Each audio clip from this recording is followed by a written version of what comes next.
요한복음 큐티. 하나님의 답답하고 안타까우신 마음을 담은 요한복음. 요한복음 1장 1절 태초에 말씀이 계시니라. 이 말씀이 하나님과 함께 계셨으니 이 말씀은 곧 하나님이시라. 요한복음의 시작은 창세전부터 계셨던 말씀, 성자 하나님에 관한 내용입니다. 태초의 아르케는 시간과 공간이 시작하기 전을 말합니다. 즉 말씀은 모든 만물이 지어지기 전, 즉 선재성을 지닙니다. 시간과 공간이 생기기 전부터 계셨던 분이 말씀이었습니다. 여기서 말씀은 로고스로서 성경을 뜻하는 것이 아니라 성자 하나님을 뜻합니다. 시간과 공간이 생기기 전 영원전부터 성부 하나님과 같이 계셨던 분이셨습니다. 요한복음 8장 58절. 요한복음은 태초부터 계셨던 말씀이 곧 하나님이시다라고 선포합니다.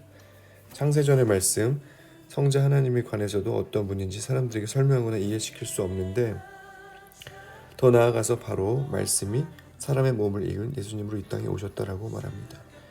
영원전부터 계셨던 하나님이 사람으로 이 땅에 오셨다는데 이것을 누가 믿겠습니까? 이것이 말이 되는 일입니까? 어떻든 간에 사람들은 예수님을 믿어야 합니다. 죄 없고 온전한 거룩한 분이 이 땅에 내려오셔서 십자가에 돌아가심을 믿어야 합니다. 하나님이 세상을 이처럼 사랑하시어 독생자를 주심을 믿고 사람들의 영생을 얻게 됨을 알아야 합니다. 참으로 이 땅에 오신 예수님은 참 하나님이시며 참 인간이십니다. 그분은 참 하나님으로서 거룩하시고 완전하십니다. 그러면서도 완전한 인간의 몸으로 오셨습니다. 왜 하나님이 인간이 되셨나? 라는 것은 도저히 인간의 이해로는 납득할 수 없는 영역입니다. 그래서 초대 교회에서는 가연설을 주장하는 이단이 나오게 됩니다. 가연설이란 완전하시고 거룩하신 하나님이 어찌 불완전하고 죄 많은 인간으로 오실 수 있냐라는 설입니다. 이 땅에서 십자가에 돌아가신 예수님은 실제로 계신 분이 아니라 인간의 눈에 그렇게 보인 것뿐이라고 주장하셨습니다. 십자가에 달리신 분은 껍데기이며 가상으로 그렇게 보였을 뿐이라고 말합니다. 그러나 예수님은 실제로 이 땅에 육신으로 오셨습니다. 그래서 예수님의 직제자 사도 요한은 우리가 이 땅에서 직접 그분의 말씀을 들었고 우리가 이 땅에서 직접 눈으로 보았고 이 땅에서 직접 손으로 만졌다라고 증언하고 있습니다. 성육신은 인간이 이해할 수 없는 신비이며 오직 하나님의 은혜이며 인간을 향한 하나님의 사랑임을 고백할 수밖에 없습니다. 그리고 이는 여호와 하나님께서 구약시대에 계속 언약하셨던 것을 지킨 것이었습니다. 요한복음에는 하나님의 답답하고 안타까운 마음이 담겨 있습니다. 하나님이 이 땅에 내려오셨는데도 그의 백성들은 알지도 못하고 영접하지 않았습니다. 하나님께서는 그의 백성들이 영접하지 않았다고 서운하신 것이 아닙니다.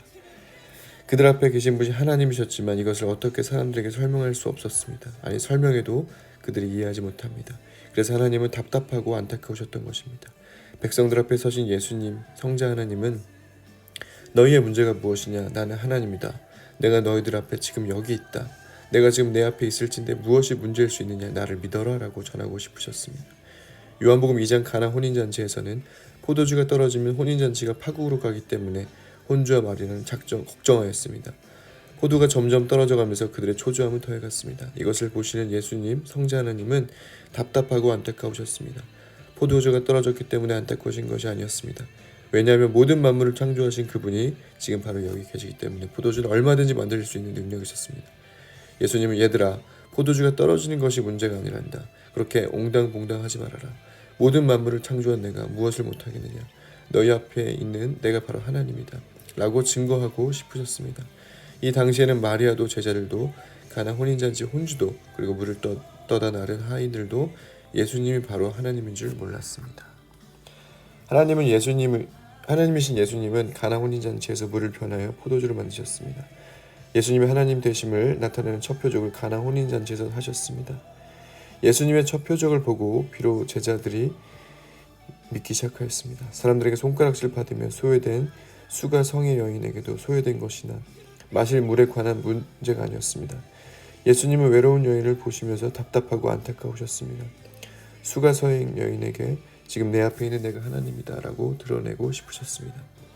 예수님은 광야에서 5,000명에게 오병이의 표적을 베푸셨습니다. 배고픈 사람에게 배부르게 떡을 먹이시는 것이 목적이 아니셨습니다. 그들 앞에서 서 있는 사람이 바로 하나님이심을 나타내고 싶으셔서 표적을 행하신 것입니다. 그러나 오병이의 체험을 한 백성들은 예수님을 임금으로 삼으려고 했습니다. 그래서 예수님은 답답하고 안타까운 마음으로 홀로 산으로 올라가셨습니다. 예수님 오병이의 표적을 통해 지금 너희 앞에 있는 내가 곧 하나님이시니라. 내가 곧 생명의 떡이니라 라고 나타내고 싶으셨습니다. 성자 하나님이신 예수님은 내가 바로 부활이요 생명이라고 말씀하십니다. 예수님은 죽은 지 나흘이나 되어 냄새가 나는 나사로를 살리셨습니다. 왜냐하면 예수님이 바로 성자 하나님이시기 때문입니다. 그리고 예수님은 하나님이시므로 내가 곧 길이요 진리요 생명이다라고 말씀하십니다. 부활하신 예수님을 보고 의심하는 도마입을 통해 나의 주님이시요 나의 하나님이시이니다. 요한복음 20장 28절에 그렇게 고백하고 계십니다. 그렇습니다. 예수님이 곧 성자 하나님이십니다. 우리는 바로 이분을 믿는 것입니다. 요한복음을 기록한 목적은 사람들이 바로 그분을 믿게 하려 함입니다. 그러나 이스라엘 백성들은 하나님이 인간의 몸으로 오신 것을 받아들이지 않았습니다. 종교 지도자인 서기관, 바리새인, 사두개인, 제사장들은 예수님을 영접하기는커녕 예수님을 박해하고 십자가에 달아매어 죽이게 됩니다. 그들 눈앞에 인간의 몸을 입은 자를 성자 하나님으로 인정할 수 없었으면 받아들일 수 없었습니다.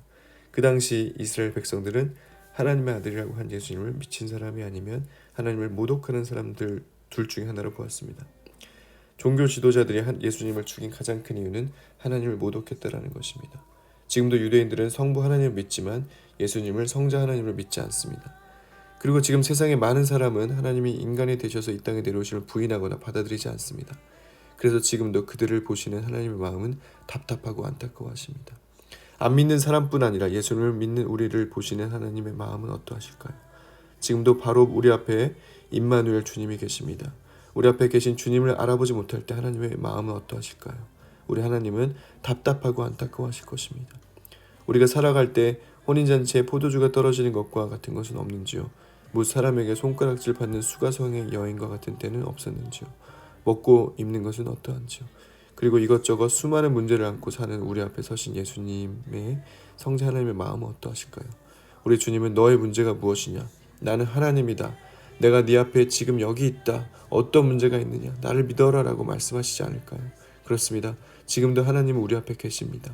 하나님이신 예수님은 세상을 이기셨습니다. 그리고 우리에게 담대하라고 말씀하십니다.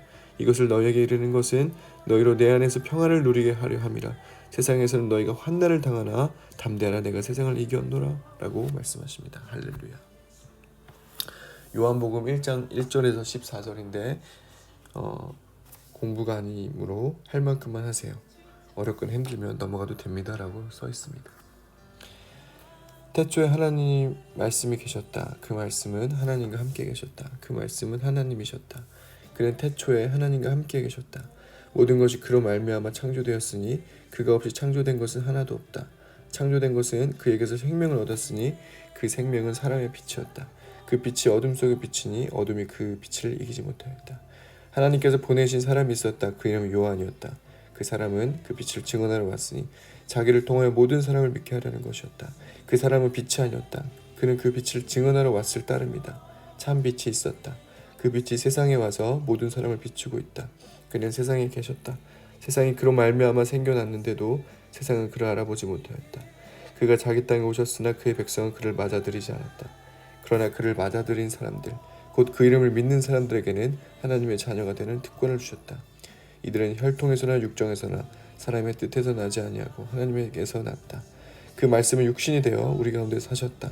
우리는 그의 영광을 보았다. 그것은 아버지께서 주신 외아들의 영광이었다. 그는 은혜와 진리가 충만하였다. 세 번역이었습니다. 영어도 있고요. 자, 오늘 말씀